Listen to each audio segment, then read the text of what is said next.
America's running into a weird power problem. We're not short on natural gas, we're short on the turbines that turn it into electricity. The big manufacturers are essentially sold out until the early 2030s. So even after utilities place their equipment orders, it can take years to build the power plant, meaning new power might not show up until a decade from now. Today, my co-host Terry Vishwanath and I ask, what happens to reliability and electricity bills when the fastest, most familiar way to add power can't arrive on time?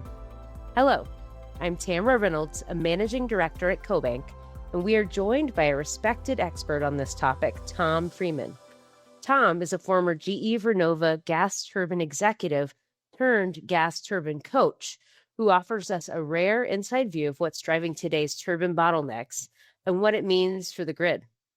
Why should our audience really take an interest in understanding what the upstream manufacturing sector looks like for gas turbines right now? Why is that critical? We want things to be affordable and we want them to be reliable.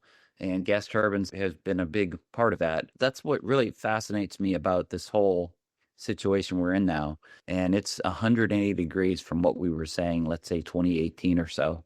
The first swing at that was Saudi Vision 2030, where the king made a move to upgrade his country in a lot of areas, but in the energy sector, what it ultimately did was take production line volume, a lot of it, from the big OEMs. The second thing that happened is this AI boom has hit. And it's really not just the AI boom. It's really reshoring, bringing manufacturing back home. And so we're heading into another bubble.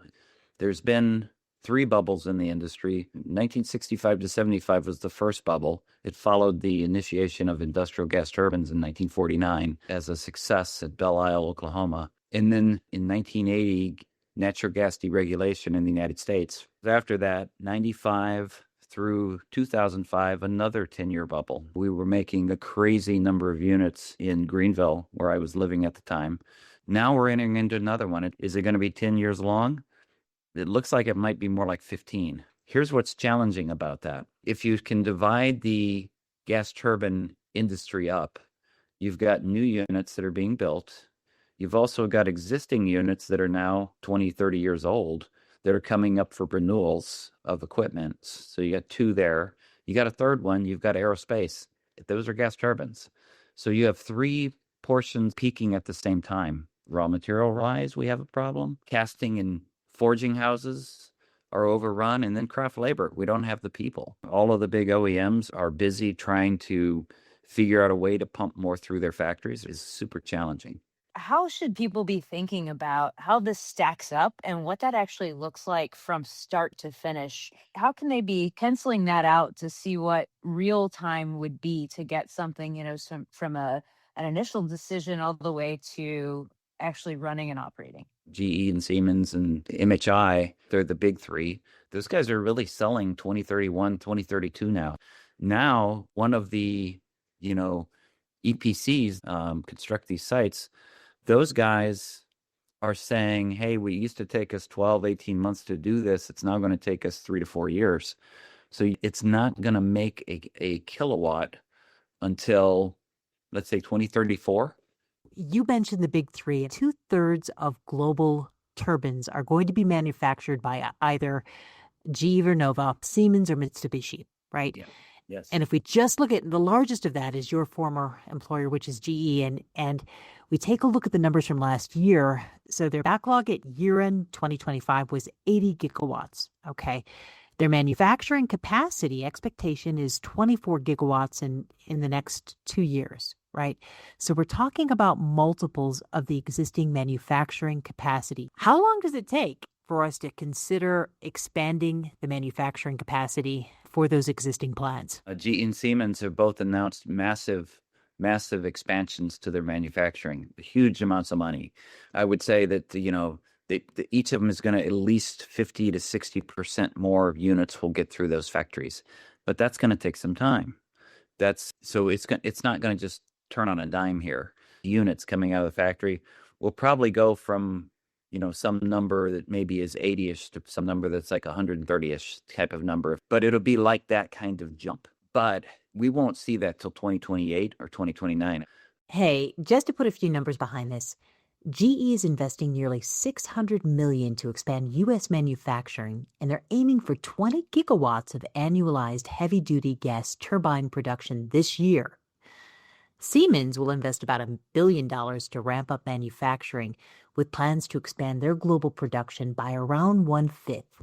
And Mitsubishi Power is committed to doubling their production, but I'm not really clear on the details here. But they've already sold out into 2028. To be clear, even if all three delivered a plan, total output might only rise by 25% before 2030. And that's nowhere near enough to meet the demand we have. The other thing that's complicated about this is in the last bubble, GE was making pretty much 7Fs, and Siemens was making their version of that called the 501F. So those two, they were making pretty much one thing. It's the diversity of need in this bubble is different.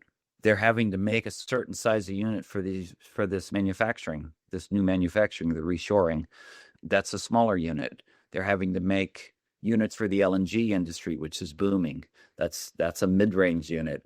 And then there's the bigger things, Right, because this is made up of a diverse set of products, right? So we have those numbers, but it really depends on the application. That's right. I think everybody's running the same strategy or same playbook that they used in the last bubble for the most part, but it's with a different situation. I mean, it's a huge challenge for them. And then we're only talking about the gas turbine. The gas turbine doesn't do any good without a generator turning that spinning shaft into electricity, and it doesn't do any good further if there's no transformer. That's a really important point. The turbine shortage is not just an isolated equipment problem. It exposes the fragility of the entire industrial stack. The transformers, EPC labor, switchgear, all of these components depend on long, brittle supply chains.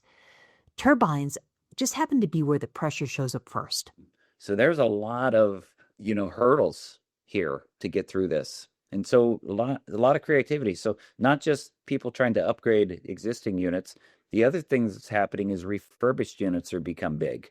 Is if you can go find refurbished units elsewhere in the world, whatever, and bring them to the US, flip them from 50 hertz to 60 hertz, that's a big deal because there's no way to get units from the OEMs. Tom, I think one of the things that struck me about the conversation that I had a chance to sit in back in September with you at the member advisory group meeting with NRECI was, kind of fascinating to hear some of the evolutions and how people are thinking about some of the technology that exists. Maybe we can talk a little bit more about, aeroderivatives. Any thoughts on some of those things that you're seeing that are a little bit more unique and creative that are coming from utilities with some of the work that you're doing? I'm glad you mentioned the aeroderivative piece. I kind of feel like that's going to be a key backbone here. There's a couple of companies that are trying to take CFM 56 core engines, which would be when you get on a 737, that's usually what they are. There's some companies that came in and said, hey, what if we took the CFM 56 because they're retiring some of these units and we could give them a second life on the ground. It's not a short putt at all, but that's a way to go out and find within the bigger ecosystem a different path to power that was not open. I think that you'll see data centers are going to gravitate toward an aeroderivative starting point and especially mobile aeroderivative units, and then transition them over to medium range units. So I kind of think we're going to see some of the smaller units play in here as we progress here in the infrastructures. There's a company called Pro Energy that was taking units off the wing, and they're basically making the GE LM6000. The other thing that's happened is Siemens, who kind of walked away from aeroderivatives, has now jumped back in. So that should tell you something right there.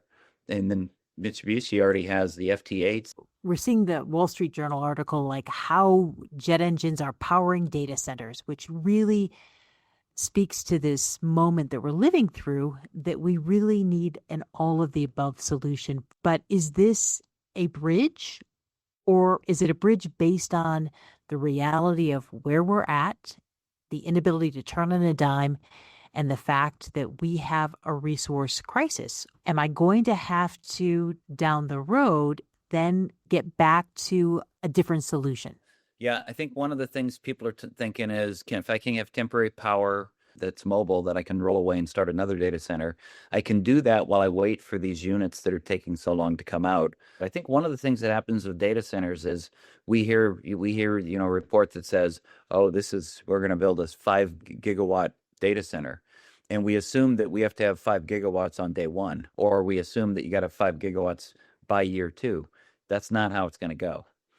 That's why I like the aeroderivative piece as a pathway. The reciprocating internal combustion engines called RICE engines have some appeal. It's smaller power, but it can carry some of the load, and they're fast, of course. So they're pretty quick compared to the other stuff. Here's the thing, though, and this is the question mark. It's one thing to be hanging on the wing, and then when that engine needs maintenance, you just drop it off the wing and you throw in another unit. That's not done quite the same way in the energy industry. Those CFM56 units have to be industrialized so they can last like we want them to last. We want them to turn on and go for 4 years. We don't want to shut them off. We cannot have a bunch of forced outages. And I'd say the same thing on RICE. RICE engines have to run differently. This is not Formula One. We're not running one race and then changing out the engine.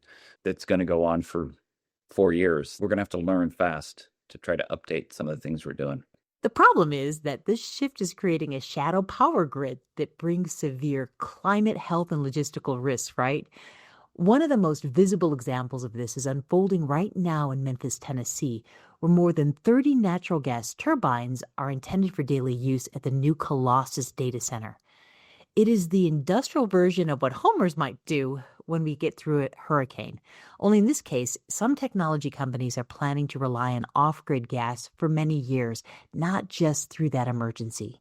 This also brings to light there's a lot of problems because this gear is a lot less efficient than the equipment that we would otherwise bring to power big plants, meaning that we're going to have to burn a lot more natural gas to generate the same amount of electricity, which is not great. The problem used to be much easier to solve, right? You had simple cycle turbines, you had combined cycle turbines, you had reciprocating engines. And so from a cost standpoint, there used to be a pretty clear delineation between those different units and how efficient they were and how you thought about least cost power dispatching. Today, that feels and looks different when we think about the need and how we're going to have to solve the challenge of having enough power to meet demand. Maybe the turbine that they end up with and the ones that are in a backlog are twice as expensive or 3 times as expensive as they were in, say, 2006, 7, 8. The prices right now from 2020 to 2026, they're over 3x. The numbers are just mind-boggling what people are having to pay for these right now. The OEMs are requiring non-refundable reservation fees. Not only has the price gone up, but the percent that they're asking for has gone up. So it's an unbelievable amount of money. I kind of feel like we're getting ourselves into a place where financially people are just going to have to wait this out because these prices are demand-driven. Yes, there's some things that are costing more money now. True, but not 3x. When people are looking at units that they can get on the gray market or refurbished or whatever, what they're doing right now is they're sitting back waiting for the project to align before they buy the equipment. The danger in that is the prices keep going up and the number of units that we available gray are going to diminish and diminish. I figure there's about a 4-year run on refurbished units. I think it has to flip. Otherwise, it's going to cost a fortune. We know there's a concentration in supply, but there's also a concentration in where the turbines are being demanded. So China and the U.S. represent about half of that order book. And then even within the U.S., you've got a third of this occurring in Texas alone. Is it a possibility we could get ahead of our skis? We have a surplus of turbines on the market. Yeah, everybody's waiting for that to come. I think, I said those last bubbles were 10 years long. I think I'd be right in still saying that everybody believes this, is that this is probably a bigger bubble than the last ones. This is probably a 15-year bubble. Why do you think that this looks a little different? Yeah, part of it is because we can't build the diversity of units fast enough. So we're trying to catch up on this stuff is very, very difficult. So I think it's just going to stretch out just on production levels. So that last bubble which was our last dash to gas that occurred in the early 2000s, we saw that rising natural gas prices really meant that those investments, we saw combined cycles that were operating at 30% capacity utilization, Tom, and it really damped down enthusiasm for development, right? And I'm wondering, the consumer has a limited appetite for what they're willing to take on with regard to rising electricity costs. I think the threat that we should talk about is making sure that if a data center comes in and produces this demand, that the consumer, the residential consumer, does not pay for all of these new plants. We want to make sure that the investments are, that the residential part of this equation doesn't have to bear the weight of all this growth. Tom leaves us with the warning: make sure residential consumers aren't left carrying the cost of the new build-out. Rising costs of strategic equipment could lead to stranded investments, passing the buck on to residential consumers if safeguards are not in place. In the early 1980s, the Washington Public Power Supply System pursued a large nuclear build-out partly to meet forecasted industrial demand, but several plants were canceled mid-construction after costs rose and load projections weakened. The debt and other stranded costs didn't vanish. Customers ultimately bore much of the burden through long-lived financial obligations and rates. Tamara, that's a really important point. We have been here before. I was also struck by the fact that Tom labels this accelerated upstream response by turbine manufacturers as a bubble. I recall the last dash to gas, which ultimately led to an excess of equipment that was left in warehouses for years. He predicts that because this buying spree is consumer-led rather than developer-led, utilities probably shouldn't expect equipment discounts anytime soon. That said, lining up all of the elements of a new natural gas combined cycle project is challenging, so timing other major purchases and readying the site will probably add to delays. There's roughly 150 gigawatts of natural gas generation that is currently on the planning table, but these delays mean very little of this will come online in the next few years. This was a terrific conversation, and I hope our audience comes away with 3 simple takeaways. Turbine supply is now a real constraint on adding power. Waiting can mean higher costs and longer timelines. And as large industrial loads grow, we have to get the cost allocation right so residential members aren't left holding the bag. Thanks for listening to PowerPlace. We'll see you next month.